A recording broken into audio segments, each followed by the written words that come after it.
오후에 하나님 말씀은 요한복음 15장에서 보겠습니다. 같이 볼 오늘 본문은 1절에서 8절까지 되겠습니다. 나는 참 포도나무요 내 아버지는 농부시라. 내 안에서 열매를 맺지 아니하는 모든 가지마다 그분께서 제거하시고 열매를 맺는 모든 가지마다 그분께서 깨끗하게 하사 그것이 더 많은 열매를 맺게 하시느니라. 이제 너희는 내가 너에게 일러준 말로 깨끗하니라. 내 안에 거하라. 나도 너희 안에 거하리라. 가지가 포도나무 안에 거하지 아니하면 스스로 열매를 맺을 수 없는 것 같이 너희도 내 안에 거하지 아니하면 너희가 더 이상 열매를 맺을 수 없느니라. 나는 포도나무요 너희는 가지니라. 그가 내 안에 거하고 내가 그의 안에 거하는 바로 그 사람은 열매를 많이 맺나니 이는 너희가 나 없이는 아무것도 할 수 없기 때문이라. 만일 사람이 내 안에 거하지 아니하면 그는 가지처럼 버려져 시드나니 사람들이 그것들을 모아 불 속에 던져짐으로 그것들이 타버리느니라. 만일 너희가 내 안에 거하고 내 말들이 너희 안에 거하면 너희가 원하는 것을 구하라. 그리하면 그것이 너희에게 이루어지리라. 8절 다 같이요. 너희가 열매를 많이 맺는 것 그것으로 내 아버지께서 영광을 받으시나니 이로써 너희가 내 제자가 되리라. 아멘. 열매 맺는 삶, 이런 제목으로 여러분에게 말씀을 드리겠습니다. 자, 이게 여러분 예수님께서 말씀하신 비유입니다. 비유. 비유는 어떤 사건들, 있을 법한 이야기들을 통해 진리를 소개하는 그것을 우리가 비유라고 할 수가 있습니다. 자, 근데 여기 이 말씀은 예수님께서 언제 하신 거냐면 십자가로 돌아가시기 전날 제자들과 함께 있으면서 제자들에게 가르치신 말씀 중에 이 비유를 하셨다. 이렇게 보시면 되겠습니다. 자, 오늘 저는 이 비유에 대해서 여러분하고 같이 살펴보려고 하는데 먼저 첫 번째로 비유에 대해서 좀 이해를 해보겠습니다. 내용이 어떤 것인지. 자, 여기 몇 가지가 등장하는데 1절 말씀에 따르면 참 포도나무. 뭘 가리킵니까? 예수님이시죠? 자, 이 정도는 여러분이 알아야 이 문맥의 흐름을 이해할 수 있습니다. 참 포도나무는 누구라고요? 예수님이십니다. 그리고 그 포도나무를 심으신 분이 있겠죠? 농부라고 하는데 농부는 누굽니까? 예, 하늘에 계신 아버지. 예. 내 아버지, 예수님이 그렇게 말씀하셨으니까 하나님 아버지, 우리가 그렇게 생각할 수 있습니다. 자, 그럼 여기 포도나무에 가지가 있겠죠? 예, 가지. 이 가지는 뭡니까 그러면? 자, 여기 5절에 보시면 나는 포도나무요 너희는 여기 너희가 누구예요? 제자들이죠? 네, 예수님의 제자들을 우리가 가지 그렇게 이제 표현할 수 있어요. 그러면 여러분은 예수님이 참 포도나무면 우리는 다 가지라고 할 수 있겠죠? 네, 가지 그렇게 말할 수 있어요. 자, 2절에서 5절까지 이렇게 여러분이 주의 깊게 보시면 반복되는 단어가 있어요. 영어 킹제임스 성경에 따르면 열매라는 단어, 이 열매라는 단어가 5번 정도 등장합니다. 열매는 뭘까요?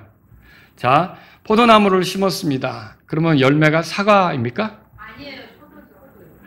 포도나무를 심었는데 열매가 감입니까? 아니에요. 뭐죠? 포도죠. 자, 그럼 여기서 말하는 열매라는 건 뭐냐면 예수님을 심었을 때 결국 예수님의 모습이 나오는 거예요. 예수님의 모습이 나오는 거예요. 우리가 구원받은 이후로 우리의 삶의 방향이 무엇이어야 하냐면 바로 열매에 있어야 하는 거죠. 결국은 예수님의 모습이 나오는 것이 우리가 구원받은 이후의 삶의 방향이어야 된다. 이걸 알고 가야 되는 거죠. 결국 궁극적으로 우리가 누구처럼 됩니까? 예수님처럼 되죠. 부활했을 때 그 흠도 없는 그분처럼 되는 거. 그분처럼 하나님을 온전히 기쁘시게 하는 존재가 되는 거. 그래서 로마서 8장 거기 29절 보면 모든 것이 합력하여 선을 이룬다고 28절에 말하고서 그 뒤에 우리가 결국은 그분의 아들의 형상과 같은 모습이 되도록 우리가 정해진 것을 우리가 알 수 있단 말이죠. 우리가 그 방향으로 가는 거예요. 자, 그런데 8절에 따르면 그래서 열매를 많이 맺는 거, 그거 누가 좋아합니까? 네. 저 포도나무 심었는데 열매가 많이 맺히더라. 그러면 농부가 좋아하겠죠. 그럼 농부가 좋아한다는 말은 하나님께서 기뻐한다. 그렇게 우리가 말할 수가 있는 거예요. 그런데 여기 가지가 두 종류가 있어요. 가지가 두 종류가 있는데 우리 2절을 한번 볼까요? 다 같이 읽겠습니다. 내 안에서 열매를 맺지 아니하는 모든 가지마다 그분께서 제거하시고 열매를 맺는 모든 가지마다 그분께서 깨끗하게 하사 그것이 더 많은 열매를 맺게 하시느니라. 자, 두 종류의 가지가 있죠. 자, 열매를 맺지 아니하는 모든 가지가 있다 그랬고, 또 여기에 열매를 맺는 모든 가지가 있다 그랬어요. 문제는 열매를 맺지 아니하는 모든 가지가 어떻게 되느냐? 결과적으로 6절 다 같이 읽겠습니다. 만일 사람이 내 안에 거지 아니하면 그는 가지처럼 버려져 시드나니 사람들이 그것을 모아 불 속에 던짐으로 그것들이 타져 버리느니라 그랬어요. 자, 그럼 여기서 이제 예수님의 제자인데 열매를 맺지 못한다? 그러면 그게 가지처럼 버려져서 그게 불 속에 들어간다? 그럼 여기서 이제 궁금한 건 불이 뭘 의미하느냐라고 하는 거예요. 여러분, 이게 불이 뭘 의미합니까? 심판이죠. 근데 그러면 지옥을 얘기합니까? 아니요. 여러분, 이거 정확히 하셔야 됩니다. 자, 이게 불이라고 성경에 나오면 모두 지옥으로 해석하는 것에 문제가 있는 겁니다. 자, 예를 들어보죠. 고린도전서 3장에 보면 고린도 교회에게 보낸 편지의 내용에서 이런 게 있어요. 불이 각 사람의 일이 어떤 종류인지 시험할 것이다. 읽어보신 적 있죠? 자, 그러면 이 세상에서 각 사람이 한 일이 어떤 종류인지 불이 시험한다고 그랬어요. 그러면 어떤 사람의 일이 불타면 그는 손실을 당하고 그는 구원을 받지만 불에 의해 받는 것과 같다. 그렇게 성경이 말하고 있어요. 그럼 이때 말하는 불은 지옥불을 말합니까? 아니에요. 아니죠. 자, 이게 우리가 한 행위가 어떤 것이었는지를 시험하는 거, 심판하는 거죠. 이게 어떤 종류였느냐를 이렇게 심판하는, 하나님의 심판이라고는 얘기할 수 있지만 반드시 이걸 불이 나왔으니까 지옥불 그렇게 해석하는 것은 옳지 않다는 거죠. 자, 또 다른 예가 있습니다. 히브리서 6장으로 가보세요. 이 히브리서 6장은 난해하다, 난해 구절들로 꽉 차 있다. 그렇게 해서 사람들이 굉장히 논쟁을 많이 하는 구절이기도 합니다.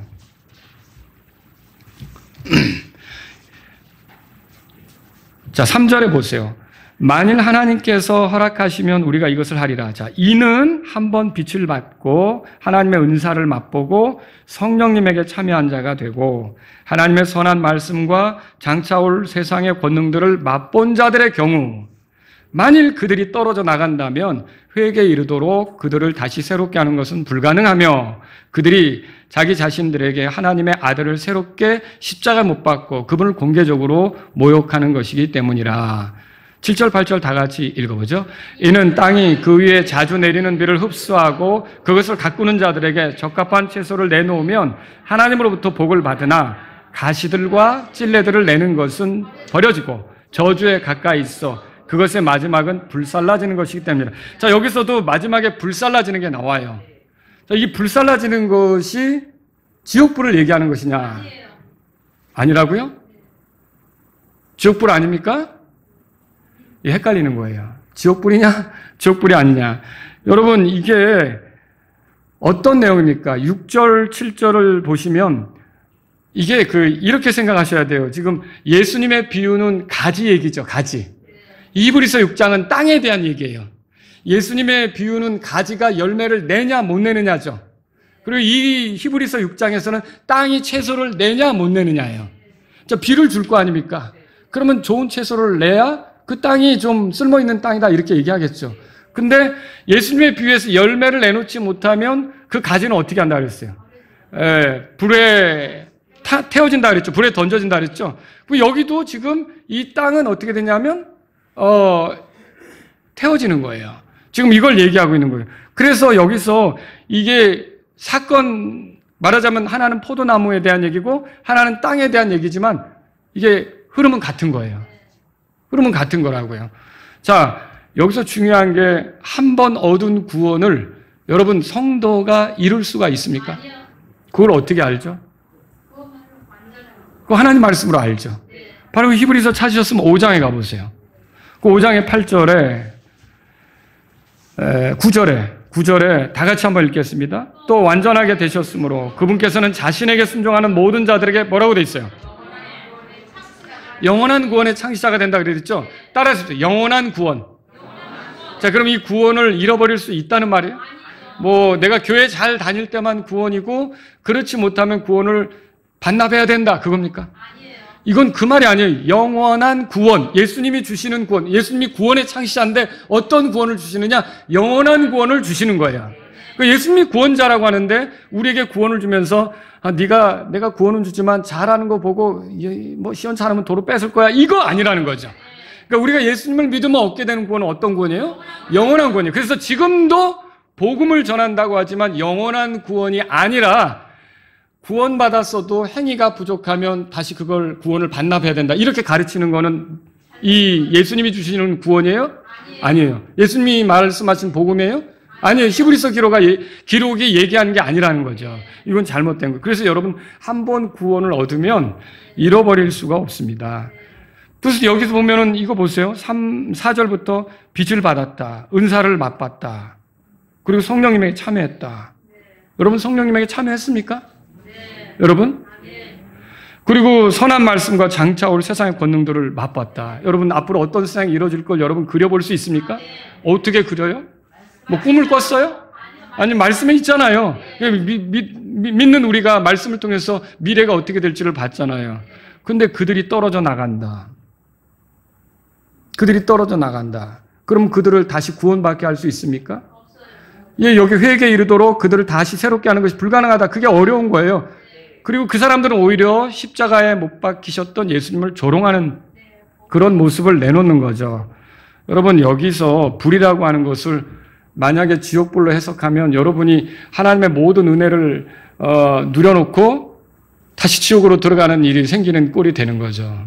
여기서 불은 여러분이 이렇게 생각하셔야 돼요. 어느 때는 물론 성경에서 불호수나 이런 거는 다 아주 죄인들이 가는 심판의 장소를 얘기하는 것이 맞죠. 이 불이라고 하는 건 여러분 쓸모없는 것들을 태우는 건데 결국은 구원받지 못한 사람들은 영원히 쓸모없는 자들이 되어서 불타는 거예요. 근데 이 땅에서도 믿음을 저버리고 주님의 뜻대로 걷지 못하면 하나님께서 쓸모없다고 여기셔서 기회를 주시지 않는 거예요. 주님을 섬길 수 있는 기회를 주시지 않는 것을 불태워진다라고 말할 수 있다는 거죠. 이해하시겠죠? 그거 얘기하는 거예요. 그래서 이것의 정확한 해석은 쓸모없게 된다는 뜻이에요. 쓸모없게 된 물건은 내다 태웁니다. 버리는 거죠. 그래서 영원히 쓸모없게 된 것은 지옥으로 들어가는 게 맞고 이 땅에서 하나님의 말씀대로 살지만 그래야 맞지만 우리가 그렇지 않고 계속 고집부리며 육신적으로 가고 세속적으로 가고 하나님이 그거 아니라고 하는데도 제멋대로 가면서 열매를 내놓지 않는다. 그러면 그 사람들은 결국은 쓸모없는 기회를 가질 수 없는 그런 사람들로서 버려지게 되는 거죠. 그래서 여러분이 바울이 그런 점에 대해서 이렇게 썼던 걸 들어보셨을 거예요. 제가 읽어드릴게요. 그러나 내가 내 몸을 억제하여 복종하게 하는 것은 고린도전서 9장 27절에 나오는 거예요. 다른 이들에게 복음을 선포한 후에 어떤 방식으로든 나 자신이 버림받은 자가 되지 않게 하려 함이라. 바울이 여기서 구원의 복음을 전하는 자가 버림받을까 봐 두려워했어요. 그럼 여기서 버림받는다는 거는 결국은 뭐예요? 지옥으로 또 들어간다는 겁니까? 만약에 바울이 지옥으로 들어가는 것이 되면 구원을 반납하는 거죠. 근데 그러면 영원한 구원이에요? 아니죠. 그럼 여기서 버림받는다는 걸 뭘 얘기하는 거예요? 예, 하나님 앞에 사용되지 못하고 섬길 기회를 얻지 못하고 이게 섬기는 게 왜 이렇게 중요하냐면 그리스도의 심판석에서 보상받을 때는 어떻게 섬겼느냐로 다 보상받게 되는 거예요. 근데 이 기회를 갖지 못하고 이거 버림받는다? 그러면은 정말 그리스도의 심판석에서 불에서 겨우 얻은 것과 같은, 불에 의해 얻은 것과 같은 그 구원으로 서게 되겠죠. 여러분, 그래서 여기서 바울이 버림받는다라고 얘기한 거는 구원을 잃어버린다는 얘기가 아니라 더는 하나님께서 사용하지 않을 존재, 쓸모없게 여길 존재, 이렇게 하는 존재가 되는 걸 내가 두려워해서 나 자신을 살피고 나 자신이 더 이렇게 주님 앞에서 잘하려고 이렇게 나 자신을 살피면서 간다. 말씀에 비춰 간다. 이렇게 얘기하는 거죠. 자, 그럼 여러분 이런 걸 바울이 다른 데서 어떻게 말했습니까? 디모데후서로 가보세요. 디모데후서 2장입니다. 19절 제가 읽습니다. 그럼에도 불구하고 하나님의 기초는 확고히 서 있고 그 기초에는 이렇게 봉인된 글이 있나니 주께서 자신의 소유된 자들을 아시는도다. 여러분은 주님의 소유입니까? 이거 어떻게 우리가 소유가 됐어요? 예수님이 구속하셨죠. 값을 주고 우리를 사셨죠. 우리가 그분의 소유가 맞아요. 그래서 나의 소유주는 누구냐? 예수님인 거예요. 여러분, 이거 우리가 생각해 볼 때 예수님이 나의 소유주면 내가 가지고 있는 모든 것도 누구 거예요? 아니, 그건 아닌데요. 주님 잘못 생각하시는 것 같은데. 이거 맞아요? 내가 주님의 것이면 내가 달고 다니는 모든 것들은, 내가 주머니에 넣고 다니는 모든 것들은 다 누구 거예요? 주님 거예요.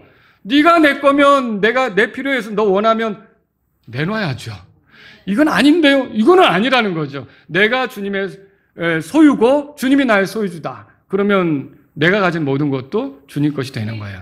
자, 여기 보면 19절에 소유된 자들, 구속받은 자들이라는 그런 말이죠. 그래서 하나님의 소유가 된 거예요.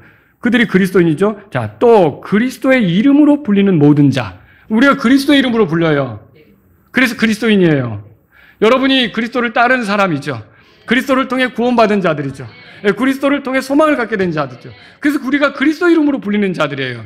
세상에선 우리들을 뭐라고 부를지 몰라요. 뭐 대리, 주임, 뭐 선생님, 사장님. 그런데 우리는 그리스도의 이름으로 불리는 그리스도인들이 된 거고요. 그리스도 안에서 소망을 갖게 된 자들이죠. 근데 여기 보세요. 그런 자마다 뭐라고 돼 있어요? 불법에서 떠날지어다. 불법이 뭐예요? 하나님이 기뻐하지 않는 것들이죠. 하나님의 법이 있다면 거기에 충돌하고 하나님의 법을 외면하는 거죠. 마지막 때가 될수록 세상이 불법적이 돼요. 그래서 그리스도가 오기 전에 불법이 성행한다 그랬어요. 여러분이 뉴스 틀어놓고 놀랄 소식을 들을 때마다 주님 가까이 오실 때가 다가왔구나 생각하셔야 돼요. 야, 어떻게 이런 일이 벌어지냐? 어떻게 이런 사건이 있느냐? 어떻게 이런 불의한 일이 있느냐? 어떻게 이런 공정치 못한 일이 있느냐? 여러분, 그게 다 불법 아닙니까? 그런 불법이 넘쳐날 때마다 주님이 오실 때가 더 가까웠다고 알아야 돼요. 근데 그리스도인들은 세상이 그렇게 불법이 성행해 가더라도 그 그리스도의 소유된 자들은 어떻게 돼요? 불법으로부터 멀어져야 돼요. 불법을 버려야 되는 거죠. 불법을 행하면 안 되는 거죠. 불법에서 떠날지어다 그랬어요. 20절 다 같이 읽습니다. 그러나 큰 집에는 금그릇들과 은그릇들뿐 아니라 나무그릇들과 질그릇들도 있어 어떤 것들은 존귀에 이르고 어떤 것들은 수치에 이르느니라. 예, 이게 큰 집에 그릇들의 종류가 다양하다 그랬죠. 바울은 주님께서 택한 그릇이에요. 이방인들과 왕들과 이스라엘 사람들에게 나를 증언하도록 내가 택한 그릇이라고 그랬어요. 여러분, 우리는 이 땅에서 사는 동안 다 그릇으로 어떻게 보면 사는 거예요. 무슨 그릇일까요? 예, 세상 사람들에게 주님에 대해서 떠나르는 그릇이에요. 주님에 대해서 증언하는 그릇이라고요. 그러니까 주님에 대해서 알려주는 그런 그릇이라는 거죠. 근데 그릇이 더러우면 어떻게 되겠어요? 누가 그걸 먹겠어요? 누가 그 예수님을 받아들이겠어요? 누가 그 예수님을 증언하는 것에 대해서 존중하겠어요? 그러니까 이 예수님을 증언하는 그릇이 된 우리들은 다 어때야 됩니까? 불법에서 떠나야 되는 거죠. 불법에서 떠나야 되는 거죠. 그런데 21절 보세요. 21절 다 같이요. 그러므로 사람이 이것들로부터 자기를 정결하게 하면 그는 존귀에 이르는 그릇 곧 성별되어 주인이 쓰시기에 합당하며 모든 선한 일에 예비된 그릇이 되리라. 예, 모든 선한 일에 예비된 그릇도 있는 거고 어떤 그릇은 준비가 되지 못하고 주인이 쓰시기에 적절하지 않고 그러면 저쪽으로 치워놔야 된다는 거죠. 여러분, 그 의미 아시겠죠? 그게 버려지는 거고 그게 기회를 잃는 거고 그게 쓸모없게 되는 거고 그게 나무로 말하면 불에 타는 거고 쓸모없는 나무들은 다 태우는 거죠. 장작이라도 해야 되니 태우는 거죠. 모두 모아다가. 이게 그래서 여러분과 제가 이 본문에서 2절에 열매를 맺지 아니하는 모든 가지의 정체가 뭐냐라고 할 때 여러분, 그 열매 맺는 사람만 그리스도인입니까? 열매 맺는 가지만 그리스도인이냐, 예수님의 제자냐고요. 열매 맺지 못하는 가지도 어떻게 보면 제자예요. 제자. 그래서 청교도들은 이런 걸 어떻게 해석하냐면 이렇게 해석해요. 청교도들은 애당초 구원받지 못한 사람이다. 열매가 없으면. 열매가 없으면 애당초 구원받지 못한 사람이라는 거예요. 애당초 구원받지 못했기 때문에 열매가 없고 불타는 건 맞다. 지옥으로 떨어지는 건 맞다. 이게 청교도들의 해석이에요. 그러면 그들과 좀 반대편에 선 알미니우스 주의자들은 어떻게 해석하느냐. 알미니우스의 그러니까 알미니우스는 오늘날 감리교하고 성결교에 영향을 주고 있는 인물이에요. 청교도들은 장로교에 영향을 주고 있고요. 알미니우스 주의자들은 어떻게 보냐면 이게 열매가 믿었다, 제자다, 구원받았다. 근데 열매가 이렇다면 구원을 잃어버려서 지옥 간다. 이거예요. 왜 이런 해석이 나올까요? 이 불을 다 지옥으로 해석을 하다 보니까 다 지옥으로 보내야 되니까 애당초 믿지 못한 사람, 믿다가 타락해서 지옥 가는 사람, 이렇게 나오는 거죠. 근데 사실은 그렇지 않다는 거예요.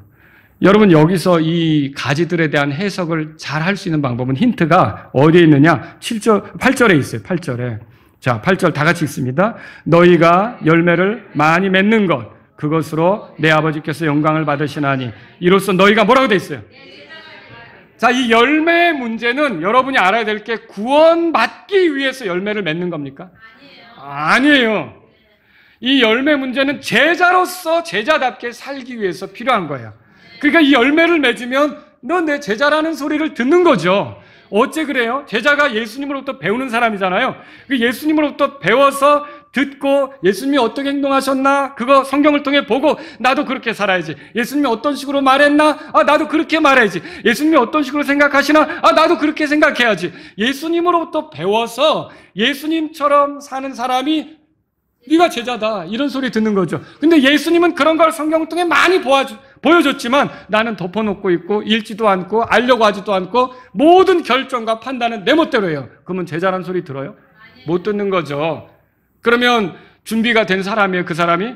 자, 보세요. 이렇게 예수님처럼 어떻게 살아가는 사람이, 이게 복음을 전할 때 말로 전하는 것도 중요하지만 그 말로 전하는 내용이 우리가 담는 거라면 그 담는 그릇에 해당하는 건 우리 삶이거든요.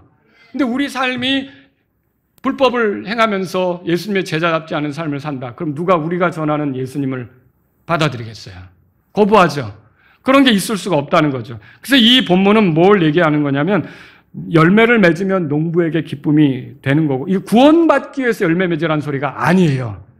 너희가 제자냐? 그럼 열매를 맺어서 너희를 제자 삼으신 그 아버지께, 너희가 그 포도나무의 가지가 되게 한 그 농부에게 기쁨이 되도록 하라. 지금 예수님이 그런 뜻으로 말씀하시는 거죠. 그러니까 성공한 제자는 열매를 많이 맺는 거고, 실패한 제자는 열매를 맺지 못하는 거고, 성공한 제자는 예수님이 이제 예수님을 허락하신 하나님께 영광을 돌려드리는 거고, 실패한 제자, 성공하지 못한 제자는 예수님을 주로 받아들였어도 삶은 자기 멋대로 살아서 하나도 아버지께 기쁨이 되지 않는 그 모습을 보여줄 수가 있다는 거죠. 그들은 어떻게 한다 그랬어요? 태운다 그랬죠. 구원받았으면 지옥에 갑니까? 아니지만 기회를 잃어버리는 거예요. 주님이 그를 쓸 수가 없는 거예요. 보세요. 세속에 빠져 있고 육신적이 되고 죄에 익숙해졌고 죄의 습관에 빠져 있고 그런 사람을 어떻게 주님이 쓰실 수가 있는가? 주님 부족한 사람 쓰는 거 맞아요. 능력이 약한 사람 쓰는 거 맞아요. 많이 배우지 못한 사람 쓰는 거 맞아요. 그렇지만 게으른 사람 씁니까? 죄에 좋아하는 사람 쓰냐고요. 더럽혀져서 불법에 익숙한 사람을 그릇으로 삼으시냐는 거예요. 안 돼도 어쨌든 돌이키면서 회개하면서 이 습관을 떨어버리려고 하고 하나님 말씀대로 걸으려고 하고 회개하고 이렇게 자꾸 몸부림치는 사람들에게 주님이 기회를 주시는 거 아닙니까? 그런데 그게 아니라 내가 주님에 대한 관심도 없어요. 주님을 알고 싶지도 않아요. 주님이 무슨 말씀하시며 사셨는지, 주님이 어떤 모습을 보였는지, 주님이 어떤 생각을 하시는지, 주님이 뭘 약속하셨는지, 주님이 우리에게 원하는 게 뭔지, 주님이 우리에게 싫어하는 게 뭔지 이런 생각도 없어요. 그냥 닥치는 대로 내가 원하는 대로 사는 거예요. 그 사람이 주님의 그릇으로서 열매를 내놓을 수 있겠습니까? 그건 불가능하다는 거죠. 열매를 맺는 모든 가지는 아버지께서 깨끗하게 하사. 이게 중요한 거예요. 모든 쓰임에는 정결하게 되는 게 필요해요.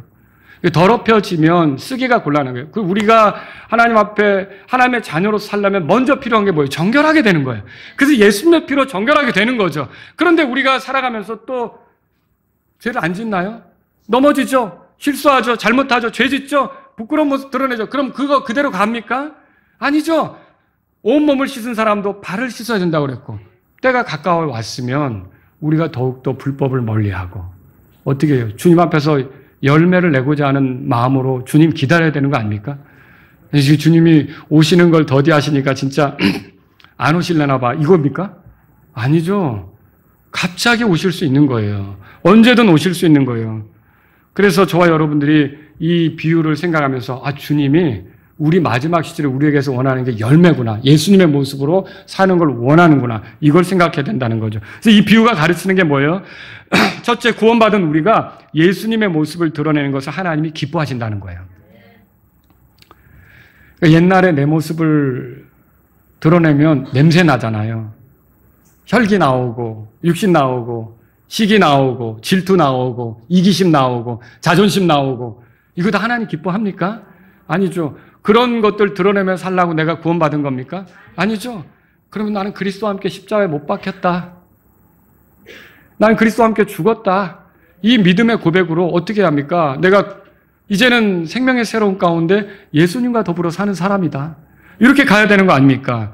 너희가 열매를 많이 맺는 것, 그것이 아버지께서 영광을 받으신다고 8절에 말했어요.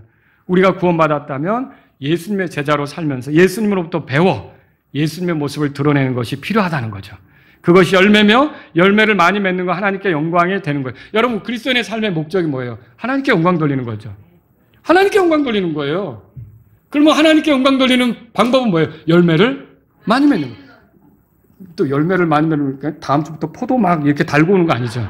그 열매 말고 이게 여기서 말하는 열매는 뭐냐면 예수님을 심었으니까, 포도나무를 심었으니까 누구 모습이 나와야 되는 거예요?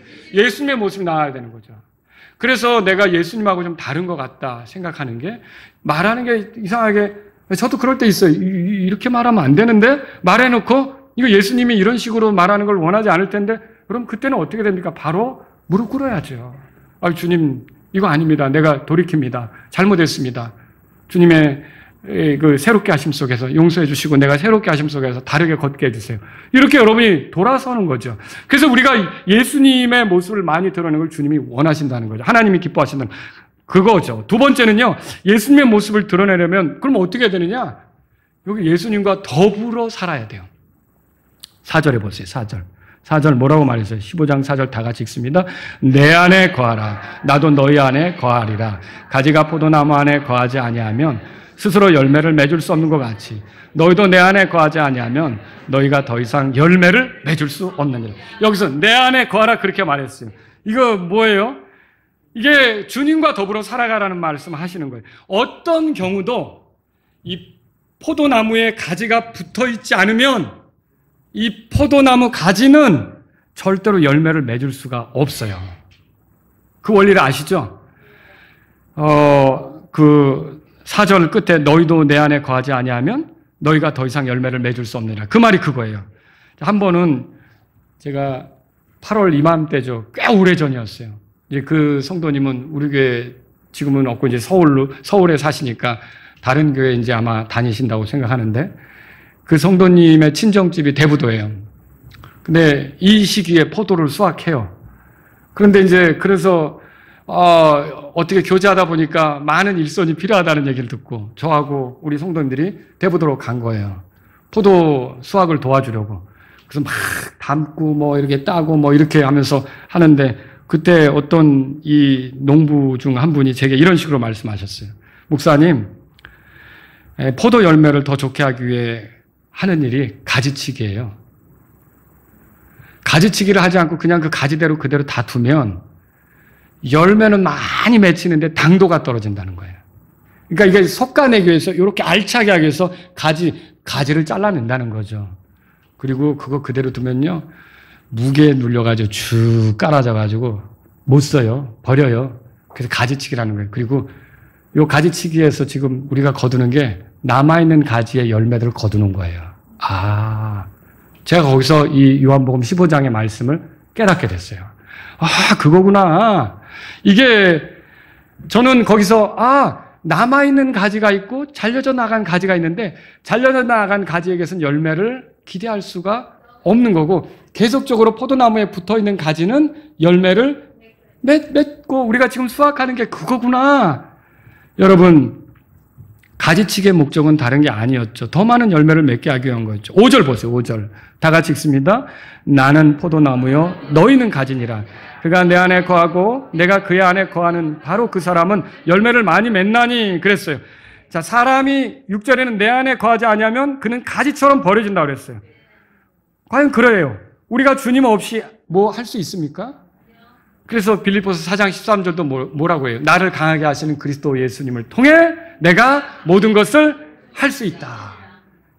여러분, 우린 예수님 없이 안 되는 거예요.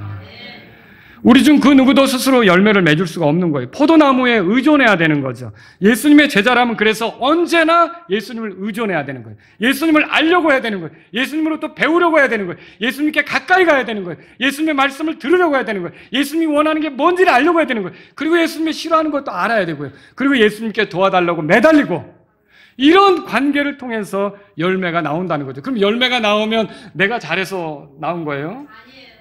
이런 열매가 나와도 성경대로, 예수님 말씀한 대로 우리는 무익한 종인이다. 우리는 해야 할 의무를 행하였나이다. 그렇게 말할 수밖에 없는 거죠. 왜냐하면 그분이 나의 공급자가 되지 않았다면, 내가 가지라도, 내가 그분에게 붙어 있지 않았다면 아무것도 거두지 못하는 거니까. 그 여러분이 열매를 많이 맺으면 더 주님께 영광을 돌리면서 주님 자랑하게 되겠죠. 주님 찬양하게 되겠죠. 여러분, 예수님 말씀하셨어요. 거기 7절 다 같이 읽습니다. 만일 너희가 내 안에 거하고 내 말들이 너희 안에 거하면 너희가 원하는 것을 구하라. 그리하면 그것이 너희에게 이루어지리라. 자, 우리가 그분 안에 거한다는 그 말이 뭐예요? 뭐가 그분 안에 거하는 거예요? 그분과 더불어 살아가는 거죠. 여러분, 누군가 우리 집에 들어와서 사는데, 제가 뭐 예를 들어서 임시로 얼마 동안 우리 집에 초대한다면 우리 집에 룰이 있을 거 아닙니까? 무시하고 막 살면 됩니까? 아니죠. 자, 우리가 그 주님 안에 거한다면, 우리가 그분 안에 거한다면 그분의 룰을 무시하면 됩니까? 안 되는 거죠. 그래서 우리는 그분의 말씀을 존중할 수밖에 없는 거예요. 그러니까 그분 안에 거한다는 건 뭐예요? 그분의 말씀을 존중하면서 산다는 거죠. 그래서 여러분 거기 보세요. 거기 그분의 말씀 7절에 내 안에 거하고 그 다음 나온 말이 내 말들이 너희 안에 거하면, 그렇게 나온 거예요. 그러면 예수님이 말씀하셨는데 뭘 말씀하셨을까요? 그 룰이 뭘까요? 9절에 보세요. 다 같이 읽습니다. 아버지께서 나를 사랑하신 것 같이 나도 너희를 사랑하였으니 너희는 내 사랑 안에 거하라. 내 사랑 안에 거하라, 그렇게 말했어요. 그러면 여러분이 이걸 알아야 돼요. 왜 이런 말씀하셨을까? 여러분, 우리가 그 말씀들 안에 거하는 게 그분의 사랑 안에 거하는 거예요. 이거 왜 그러냐? 사랑하면 그 말을 존중하게 돼 있어요. 자녀가 아버지를 사랑하면 아버지 말을 지켜요. 우습게 알지 않는다고요. 그게 사랑인 거예요. 그 부부간에 서로 사랑하면 어때요? 아내가 말한 거를 처음에는 뭐 힘든 것 같지만 어쨌든 그냥 또 해주고 있어요. 해주고 있다고요. 그게 어때요? 그게 그 말을 가볍게 여기지 않고 존중하는 거죠. 그러니까 내 사랑 안에 거하라, 그 말은 뭐예요? 내 말 안에 거하라. 그럼 이게 뭐 얘기하는 거예요? 어떻게 하라는 말입니까? 그분의 사랑 안에 거한다는 게 뭡니까? 10절에 보세요. 다 같이 읽습니다. 내가 내 아버지의 명령들을 지켜 그분의 사랑 안에 거하는 것 같이 너희도 내 명령들을 지키면 내 사랑 안에 거하리라. 여기서 해석해 줬잖아요. 우리가 그분의 사랑 안에 거하는 것은 다른 게 아니라 그분의 명령들을 지키는 거다. 이렇게 지금 말해주고 있는 거예요. 그럼 여기서 또 궁금한 게 뭐예요? 그분의 명령은 뭔가? 그분의 명령은 뭔가? 12절 다 같이 읽습니다. 12절. 이것이니 곧 내가 너희를 사랑한 것 같이 너희도 서로 사랑하는 것이다. 결국 예수님이 원하는 건 뭐냐면, 예수님처럼 사는 것은 예수님이 우리를 사랑한 것처럼 우리도 아내를 사랑하고 자녀를 사랑하고 부모를 사랑하고 또 교회 지체를 사랑하고, 그 예수님이 우리에게 그렇게 한 대로 살아가라는 거지. 특히 형제들 간에 더더욱 그렇게 사랑하라는 거예요. 그렇게 형제들끼리 지체들끼리 사랑하면 그게 제자인 표시가 나는 거예요. 그거 아세요? 요한복음 13장으로 가보세요. 그래서 예수님이 그 앞에서 그렇게 말씀하셨어요. 요한복음 13장. 자, 그 34절, 35절입니다. 다 같이 읽습니다. 새 명령을 내가 너에게 주노니 너희가 서로 사랑하라. 내가 너희를 사랑한 것 같이 너희도 서로 사랑하라. 만일 너희가 서로에게 사랑이 있으면 이로써 모든 사람이 너희가 뭐라고 돼 있어요? 내 제자인 걸 아니라, 이 열매를 맺는다는 건 제자답게 살라는 얘기인데, 누가 제자답게 사느냐? 서로 사랑하면 그렇게 제자답게 사는 모습이 드러나게 된다라고 지금 말하고 있는 거죠. 여러분, 주님은 어떻게 우리를 사랑하셨어요? 주님이 여러분 적당히 사랑하지 않으셨죠? 큰 사랑으로 사랑하셨다고 성경이 말하는 거예요. 그 밑에 13절 보세요. 13절. 자, 다 같이 읽습니다. 사람이 자기 친구, 요한복음 15장 13절입니다. 요한복음 15장으로 가세요. 다 같이 읽습니다. 사람이 자기 친구를 위해 자기 생명을 내려놓으면 이보다 더 큰 사랑이 없는 줄. 그 밑에 보면 우리를 친구로 여긴다 그랬죠. 너희가 내 명령을 지키면 내 친구라 그랬죠? 우리가 명령을 지키면 그분의 사랑 안에 거하는 거예요. 근데 그분이 우리를 위해 죽었대요. 친구인 우리를 위해 죽었대요. 이게 적은 것입니까? 성경 뭐라 그래요? 큰 사랑. 큰 사랑이라고 얘기하는 거죠. 여러분, 예수님은 이제 우리를 친구라고 부르셔요. 15절에 그렇게 써 있어요. 그분이 우리를 위해 자기 생명을 주시겠다고 했고 결국은 주셨죠. 십자가로 가셨잖아요. 자, 14절에 우리가 그분의 명령을 행하면 그분의 친구라는 말이 거기 써 있어요. 그죠? 그럼 여러분, 그분의 명령을 행한다. 그게 사랑하는 거예요. 결국은 요한복음 14장 앞으로 가보세요. 14장 15절에 다 같이 읽습니다. 만일 너희가 나를 사랑하면 내 명령들을 지키라. 그렇죠?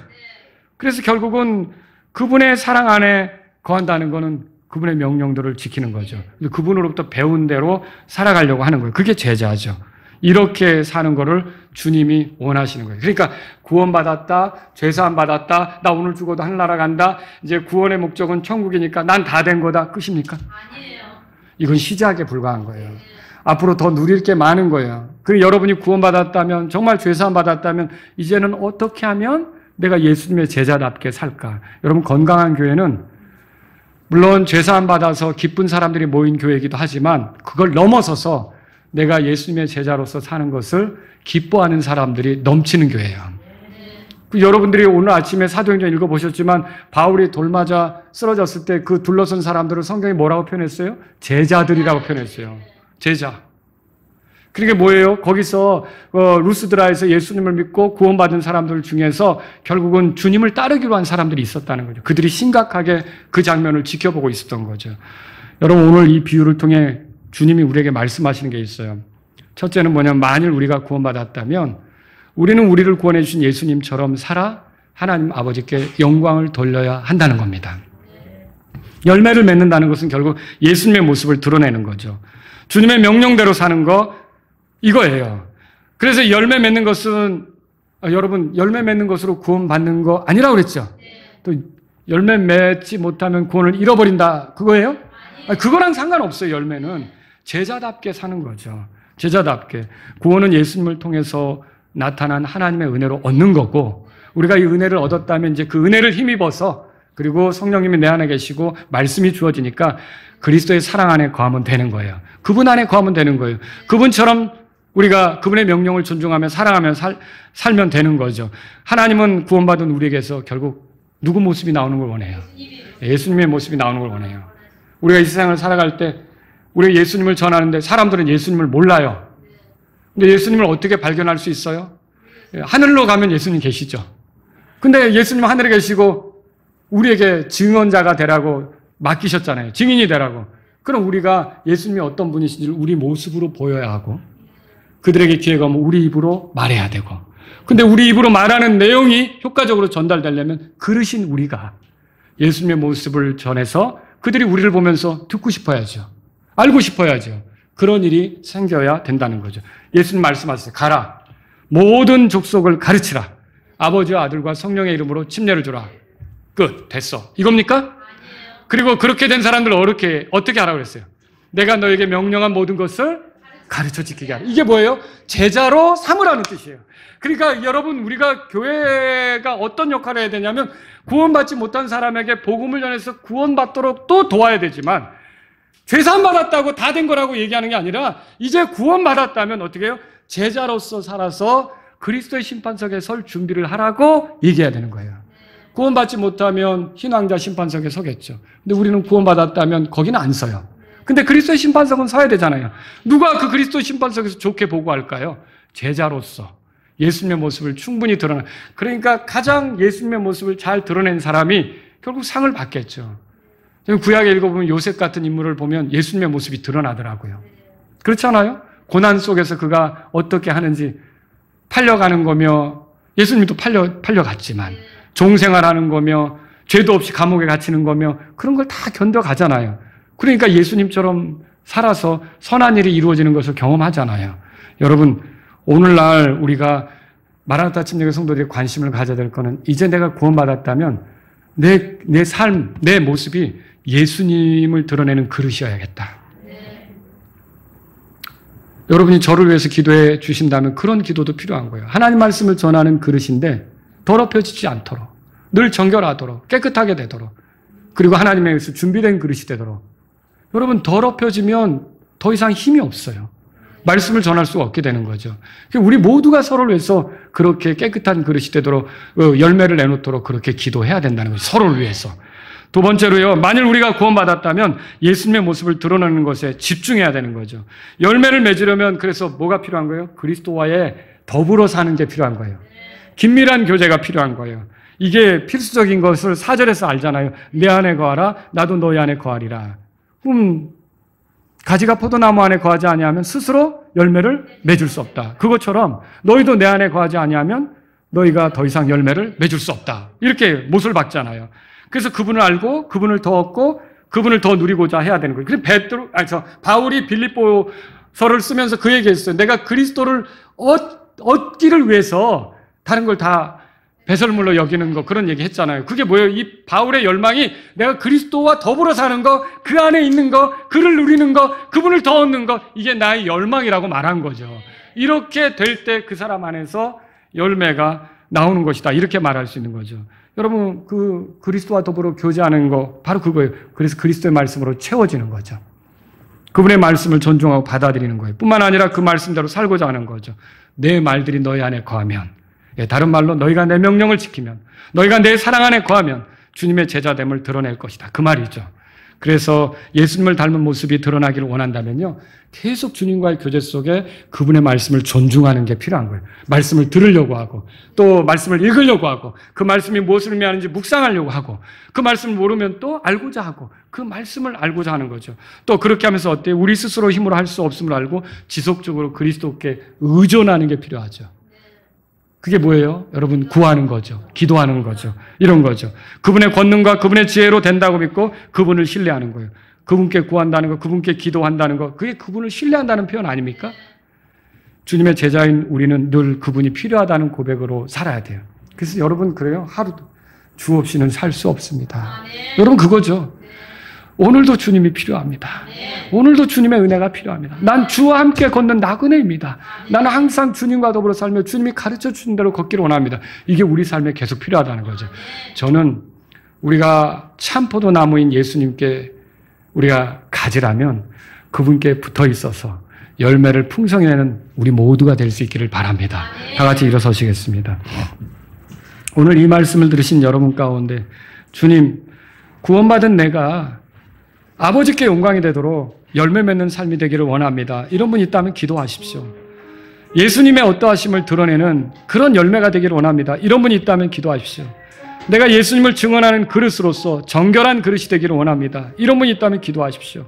내가 예수님을 더 알고 더 얻고 더 누리기 위해 예수님과 더불어 사는 사람이 되기를 원합니다. 이런 분이 있다면 기도하십시오. 내가 예수님의 말씀으로 채워지고 예수님의 사랑 안에 거하고 예수님의 명령을 지키면서 예수님의 제자됨을 드러내기를 원합니다. 이런 분이 있다면 기도하십시오. 내 힘으로 할 수 없어서 주님께 접붙임이 되어 싸우니 주님을 의지하면서 가기를 원합니다. 이런 분이 있다면 여러분이 주님께 기도하십시오.